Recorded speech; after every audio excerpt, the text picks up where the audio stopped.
gostaria de passar a palavra para o meu amigo Max Damas, que é pró-reitor da Unicarioca.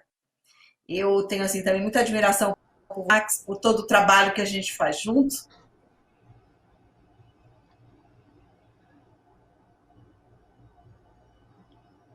Alô? Professora Amabile?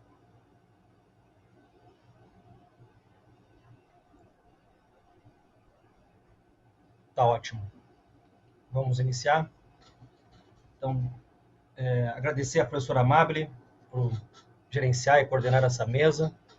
Fiquei aqui fascinado com a história do professor Carbonari e a forma que ele tem de contar a história, né, de narrar a história, é fabuloso, né, todos os caminhos de aprendizado.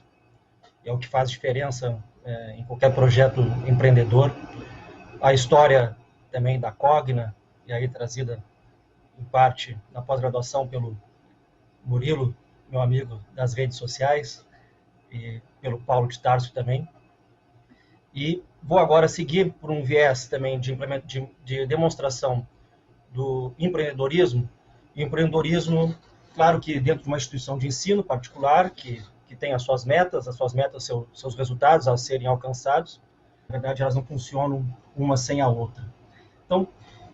Então, pró-reitor acadêmico do Centro Universitário Carioca, já há 10 anos participando desse processo, que coincide muito com a história que irei contar aqui. Uma história de quase um terço, passando, por favor, para o primeiro slide, de quase um terço da história da Unicarioca.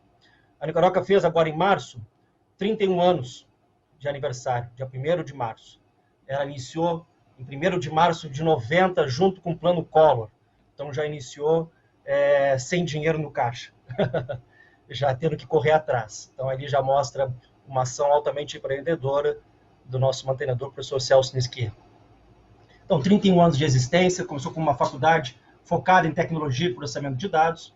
Temos atualmente, agora nesse momento, 20 cursos presenciais e 19 cursos EAD, cursos nas áreas de gestão, licenciatura, informática, engenharia, comunicação social, direito e, recentemente, a área da saúde. Temos cerca de 12 mil alunos, graduação e pós-graduação. Trabalhamos aqui, é muito importante, trabalhamos com o público classe C e D, desde o início da sua história, e mais fortemente na história que a gente vai contar agora, de 10 anos para cá. Aproximadamente 210 professores e professores tutores, e 85% dos nossos alunos oriundos de escolas públicas e também dos programas de educação de jovens e adultos. Isso então é muito importante a gente ter esse contexto da Unicarioca. Passando para o próximo slide, por favor. E aí, o que é a situação para 2 anos seguidos com o IGC-2? E aí, isso nos trouxe o ônus regulatório de um 2011 sem poder crescer.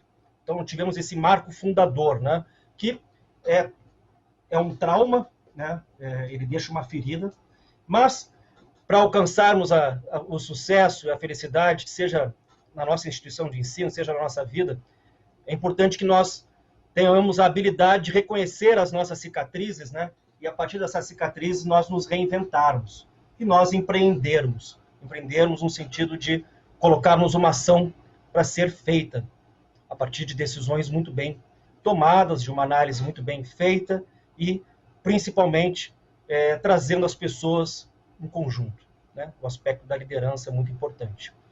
E aí, passando para o próximo slide, por favor,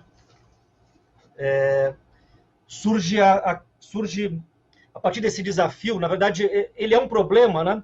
Mas a gente vimos como um problema, claro, mas a partir daquele problema vimos como um grande desafio. Então, transformamos o problema num desafio. Na verdade, a gente pode imaginar esse problema como um obstáculo, e os obstáculos eles surgem para nós vencermos eles, né? Ultrapassá-los, né? Então, assim, na verdade, o caminho é o obstáculo, né? Não existe caminho sem obstáculos. E aí nós entramos nesse processo, primeiro, de um autoconhecimento. Ou seja, chegamos lá em 2010, e assim, quem éramos, né? Até aquele momento, com 20 anos de história, olhando para o nosso passado. o que desejavam ser, prospectando, e nós prospectamos realmente, imaginamos como queríamos ser em 10 anos. E o que deveríamos fazer, né? Começar a colocar em ação, que é o presente já rondando para se aproximar do futuro, né? Desse alvo do futuro. E aí elaboramos internamente um projeto que envolveu professores, alguns professores, coordenadores, ex-professores, comunidade, né? E trouxemos o que chamamos de Unicarioca 2.0. E aí conseguimos entrar fundo no que era a Unicarioca, o que ela tinha sido, para onde ela queria ir e o que nós precisávamos fazer. Identificamos muito claramente quem eram os nossos alunos, qual era a nossa proposta pedagógica, isso tudo a partir daquele GC2. E chegamos a uma constatação, que pode ser uma constatação, às vezes, que dentro das instituições de ensino a gente não queira muito perceber. E tivemos uma pergunta que foi norteadora, foi um mantra que seguimos durante muito tempo e até hoje. Nós nos perguntamos o seguinte: nossos alunos estão aprendendo? Se nós colocarmos essa pergunta aqui, nossos alunos estão aprendendo, e colocar isso para uma instituição de ensino, para uma escola, para uma universidade, para um centro universitário, para uma faculdade, é uma pergunta forte, né? Como assim perguntar isso se nós somos uma instituição de ensino e temos partido do pressuposto que os alunos estão aprendendo? Mas nós tínhamos uma seguinte constatação: nós verificávamos nas avaliações que nós fazíamos com os nossos alunos, seguidamente, avaliações institucionais, que os alunos gostavam muito e continuam gostando muito da Unicarioca, admiravam muito os seus professores, né? Mas os resultados que se demonstraram pelo IGC2 e pelo ENAD 2, naquele ano, já 10 anos atrás, nos trouxeram essa dúvida. Será que os nossos alunos estão, de fato, aprendendo dentro desse rigor de qualidade, né, do ensino superior, dentro dessas garantias de qualidade criados lá pela Lei de Sinais de 2004, em que uma das frentes, uma das dimensões é a avaliação dos estudantes? E nós, naquele momento, sabíamos muito pouco sobre a ENAD, sabíamos muito pouco sobre IGC, sobre CPC, e identificamos ali no ENAD uma oportunidade de melhorarmos e aperfeiçoarmos todo o nosso processo educacional. Então, nos reinventamos. Passando, por favor, próximo slide. Eu vou falar agora aqui um pouquinho do nosso final. Tá? Esse nosso final, e aí é um pouco de uma estratégia de narrativa, né? Tem algumas narrativas que mostram o fim só no fim. Tem outros que antecipam o fim para o início e depois chegam contando como se chegou nesse final. Então, um pouco do final aqui, né? Nós conseguimos. Em 10 anos, conseguimos avançar para o GC4 pleno. Estamos entre os 10 melhores centros universitários do país. E temos todos os nossos cursos entre os 3 melhores do estado do Rio de Janeiro, vários em primeiro no estado e no país. Aí, vamos seguir a nossa narrativa. O que fizemos? Por favor, próximo slide. E aí, o que fizemos, de uma forma resumida aqui, quero trazer de uma forma bem resumida para vocês todos, né? Porque fizemos muitas coisas, e às vezes a gente pensa que a solução é uma solução mágica, né? É uma única ação, vai resolver todos os problemas. Mas não é assim que funciona, né?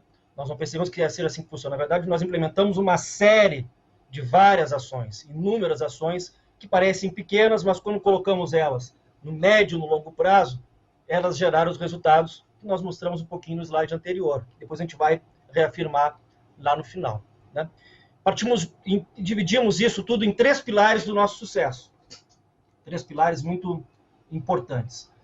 Sensibilização dos docentes, discentes e dirigentes da IES. Então, assim, o que nós precisamos fazer? Entender a regra do jogo, entender o que nós precisávamos. Já tínhamos um projeto, o Unicarioca 2.0, implantado, que mostrava as diretrizes, os serviços que nós precisávamos aprimorar e implementar. Mas a comunicação não chegava de uma forma clara e transparente aos nossos docentes. E, naturalmente, não chegava aos nossos alunos.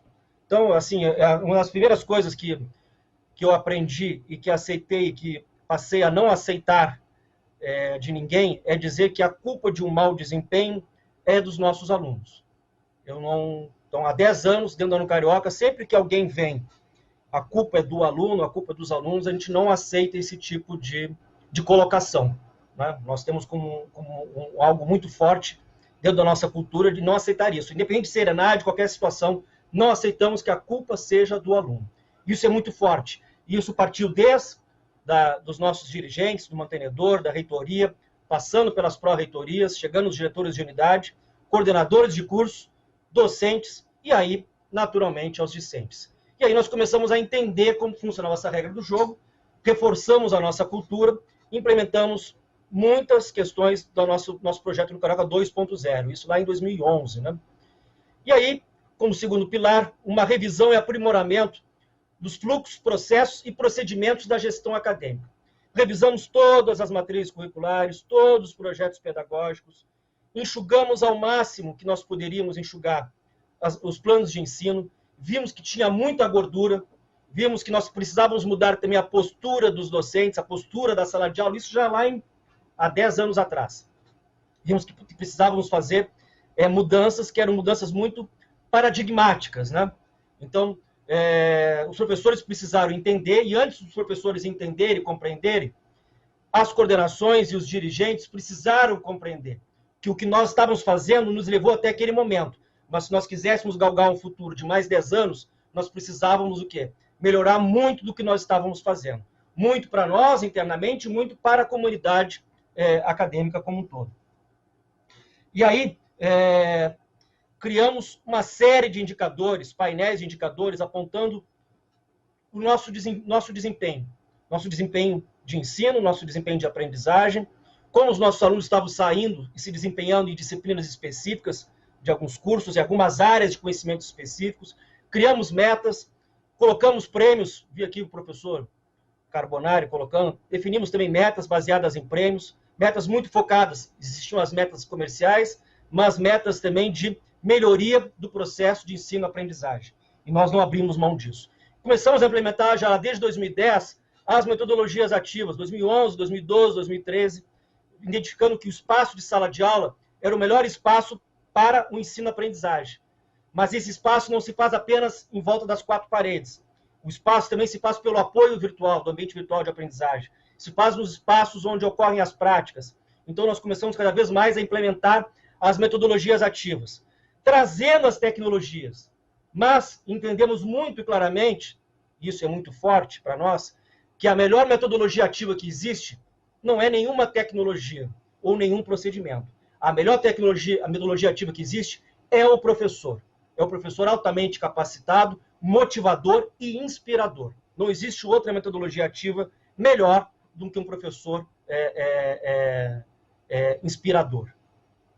E identificamos, pela terceira parte aqui dos nossos pilares, que precisávamos muito o quê? De uma coordenação pedagógica ativa e atuante. Não uma coordenação pedagógica teórica, mas aquela que iria, de fato, fazer a imersão dentro da sala de aula, dentro dos processos de ensino-aprendizagem.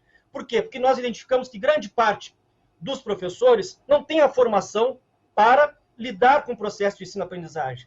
Grande parte de nós, professores, não somos licenciados, não temos uma formação didática. Então, nós identificamos isso como uma forma muito clara. Precisamos aprimorar os nossos professores em relação à didática, em relação a contextualizar problemas, em relação a dinamizar as salas de aula, e algo muito importante, que tem aí a ver com o ENAD, em relação à avaliação da aprendizagem. Os professores, em geral, eu gosto muito de dar aula, colocar os seus conhecimentos, trocar experiências, mas quando vamos para essa esfera de avaliar a aprendizagem, é algo que geralmente é incômodo. E vemos apenas como algo que é uma prova. Dentro da Unicarioca, nós fomos além de ser apenas uma prova. Nós geramos insumos para melhorar no processo formativo e somativo dos nossos cursos, dos nossos currículos. Então, resumi aqui em 3 pilares do nosso sucesso, e vocês percebam aqui que eu falei bastante do quê? Academia, educação, processo de ensino-aprendizagem, mudando e inovando dentro dos processos que nós tínhamos. E aí, passando para o próximo slide,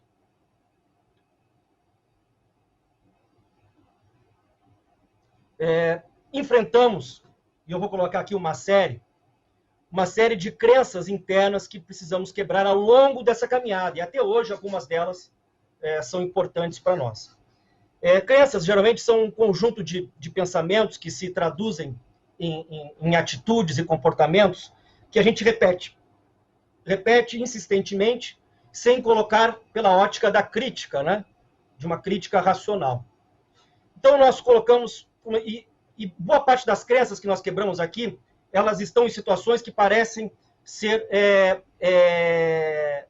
paradoxais. Mas elas não são, elas sempre têm um ponto de convergência no meio. Então, ensinar e aprender. Nós identificamos que nós, professores, naquele momento, estávamos muito preocupados em quê? Em ensinar, mas não estávamos vendo o outro lado, nós, professores, nós, instituição, o quanto e como os alunos estavam aprendendo. Pensávamos que seriam coisas distantes. Eu estou ensinando, como está sendo aprendizado, não fazia parte do nosso processo. Nós identificamos o quê? Que não tem como existir ensinar sem aprender e aprender sem ensinar. Então, isso foi uma das primeiras crenças, e talvez a mais importante, e que até vieram nos instrumentos novos do MEC, em 2017, muito a palavra aprender, né? Eu vi também pela nuvem de palavras, hoje pela manhã, aqui do evento, que aprendizado estava lá como uma palavra muito importante, e cada vez será mais importante para todos nós, né? O lifelong learning, todos nós precisamos aprender a todo instante, e começamos a subverter também essa ótica. Antes do próprio avanço tecnológico, inverter a ótica do quê? De que existe uma hierarquia entre alunos e professores sendo os detentores do conhecimento. Nós colocamos como colaboradores do conhecimento, o ensinar e aprender. Então, foi uma primeira crença que nós quebramos. Passar para a próxima crença? Próximo slide, por favor. Quantidade e qualidade. Também tínhamos a crença seguinte, lá em 2010, 2011, nós tínhamos 6 mil alunos. Queríamos avançar para chegar a 12 mil, 15 mil alunos. E aí pensávamos, não tem como ter qualidade se aumentar a quantidade. E vimos, pelo que já antecipei aqui, que é possível. Desde que nós tenhamos processos muito bem arrumados, pessoas muito bem envolvidas e capacitadas, e que tudo seja feito de uma forma muito transparente, ou seja, discurso e ação andando juntos, nós conseguimos equilibrar quantidade e qualidade. Então, era uma outra crença que nós tínhamos. Não é possível nós aumentarmos a nossa base de alunos e mantermos uma qualidade. Então, se lá em 2010, nosso IGC já era 2, nós queríamos crescer, parecia algo contraintuitivo. Parecia que era algo que nós nunca conseguiríamos. Teríamos que abrir mão de alguma delas. Ou seja, cresceremos, mas ficaremos com a qualidade abaixo. Não, conseguimos crescer em quantidade e conseguimos evoluir em qualidade. A próxima crença, por favor. Altura do sarrafo versus evasão. A altura do sarrafo é algo que nós começamos a colocar também muito forte dentro da nossa comunidade, que é o quê? Passo a passo, dentro da concepção de cada disciplina, da metodologia de cada disciplina, o sarrafo ele vai aumentando, ou seja, o aluno vai performando cada vez em saltos maiores. E aí a gente pode pensar, estaremos cobrando demais dos alunos, a evasão vai aumentar, os alunos vão embora. Eles não querem uma cobrança. Tá? Eles não querem pular sarrafos mais altos. Estávamos errados. Existia uma crença que dizia isso. E nós identificamos, não. Quanto mais você coloca o sarrafo numa altura que ele consiga pular, ele se sente o quê? Cada vez mais apto a evoluir na sua jornada. Então, o sarrafo ele não pode também ser colocado numa altura muito alta, mas ele precisa ter um crescimento contínuo. Senão, se você colocar numa altura muito alta, você pode gerar também uma situação de ansiedade desnecessária e frustração de não alcançar o resultado. E vimos o quê? Que é possível termos os dois. A altura do sarrafo alto e não termos uma evasão de alunos. A próxima crença, por favor.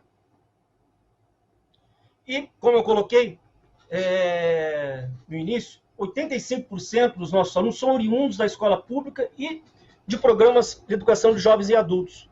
E aí existe uma crença geral em que o quê? Em alunos com essa origem escolar não performarão bem quando entrarem na instituição de ensino superior. Então, essa é uma crença que é uma crença geral. É uma crença geral. E, às vezes, nós, professores, também repetimos isso. Nós, gestores, nós, os mantenedores, também repetem esse tipo de diferenciação. Nós eliminamos isso dentro da Unicarioca. Não existe diferenciação. E vimos até o oposto, que quando comparamos com outras instituições, que se o aluno está bem habilitado e nós passamos a ele empatia, confiança e conhecimento, ele vai performar melhor do que alunos oriundos de escolas particulares. Então, quebramos mais uma crença para satisfação nossa. Organização e criatividade. O que tem a ver? O que é essa organização? Os nossos projetos, os nossos planos pedagógicos são muito bem organizados, muito bem sistematizados. E aí surgia a dúvida do seguinte, por parte dos professores: vai ser tão organizado que eu não vou ter espaço para dar a aula do jeito que eu gosto, que eu quero. E aí nós vimos que não. Quanto mais organizado está, mais tempo livre, mais disponibilidade o professor tem do quê?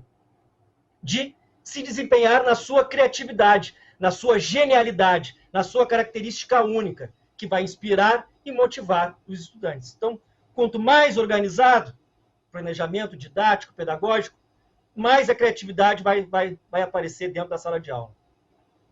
Uma outra crença: carro-chefe versus todos os cursos. Eu falei um pouquinho antes lá, antecipando o final.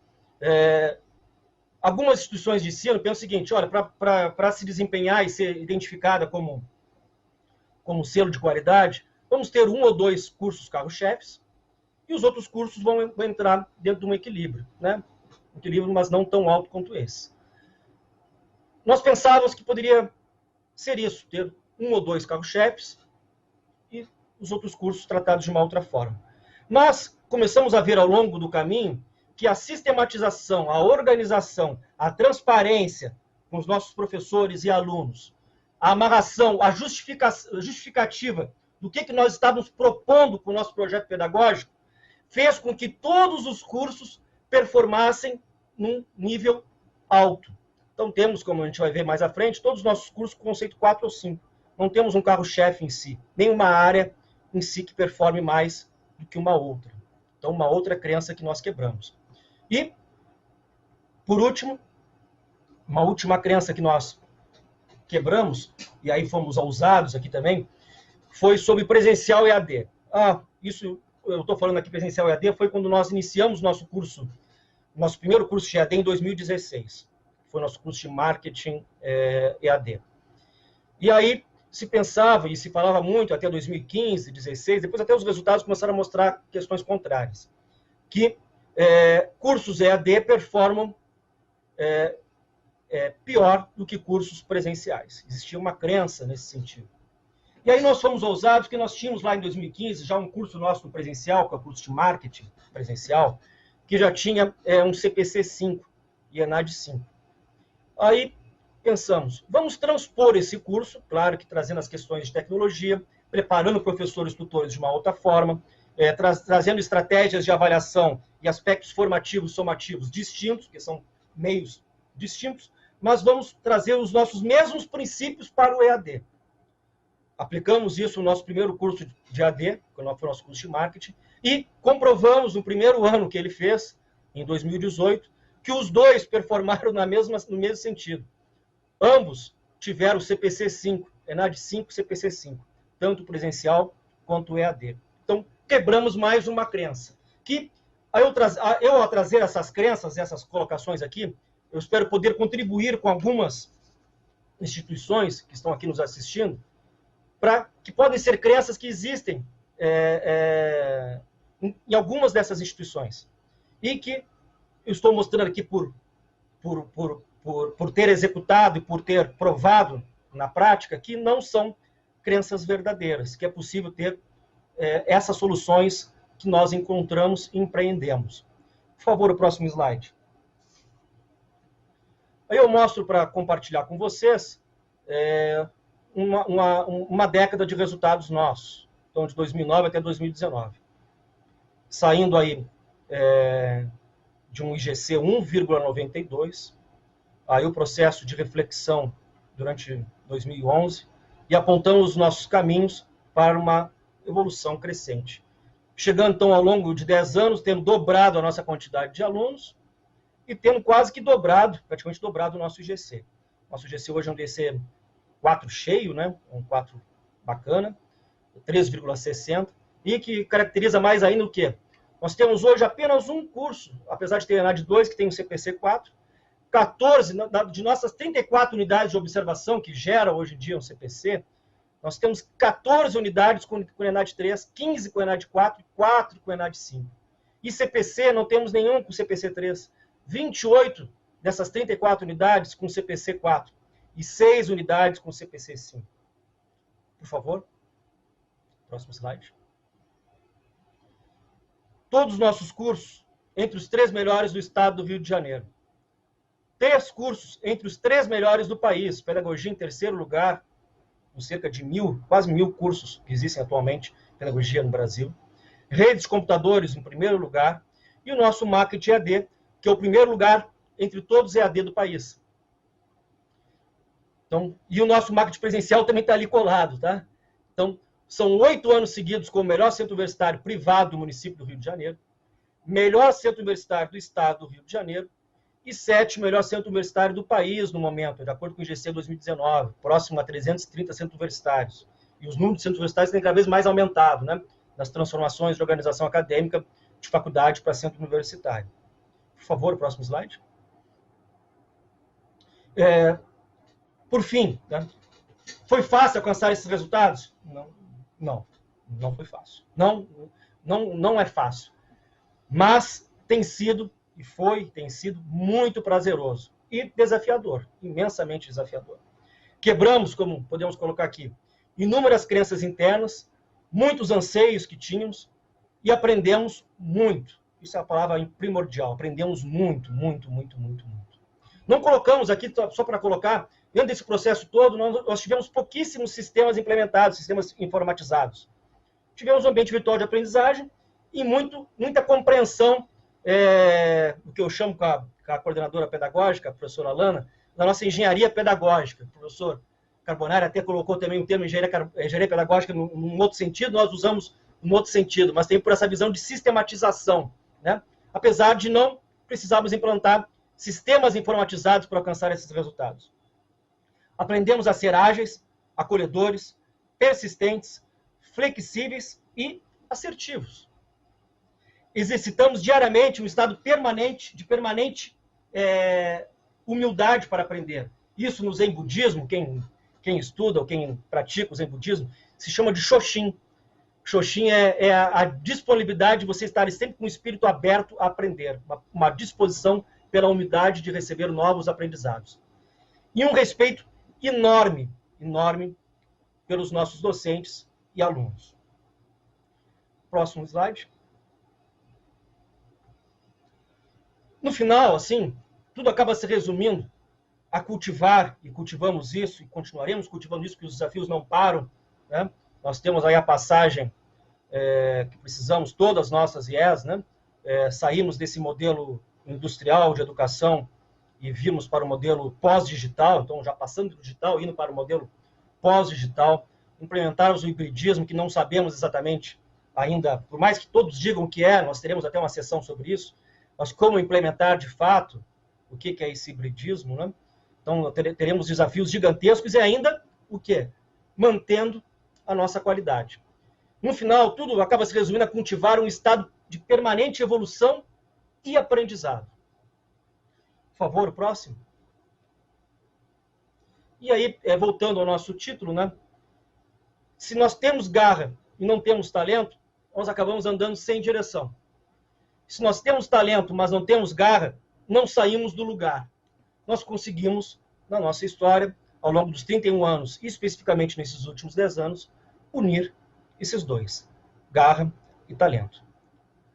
Muito obrigado, eu agradeço. Parabéns a todos os nossos professores, colaboradores e alunos. Espero ter contribuído aqui. E um abraço a todos. Obrigada, Marques, fantástico. Muito obrigada por dividir essa caminhada, parabéns por essa caminhada, pelo resultado, né? A gente percebe o sucesso nessa caminhada, pelo trabalho árduo que a gente sabe que tem atrás de tudo isso. Eu tenho um livro chamado Garra, você conhece, Max? Ele diz que a garra entra 2 vezes na equação. O talento só entra uma vez, a garra entra 2 vezes. Né? Então, parabéns pela garra da Unicarioca, viu? Muito obrigada por tua Obrigado. participação, por você dividir com a gente. Sempre é muito bom trabalhar com você, como eu já te falei.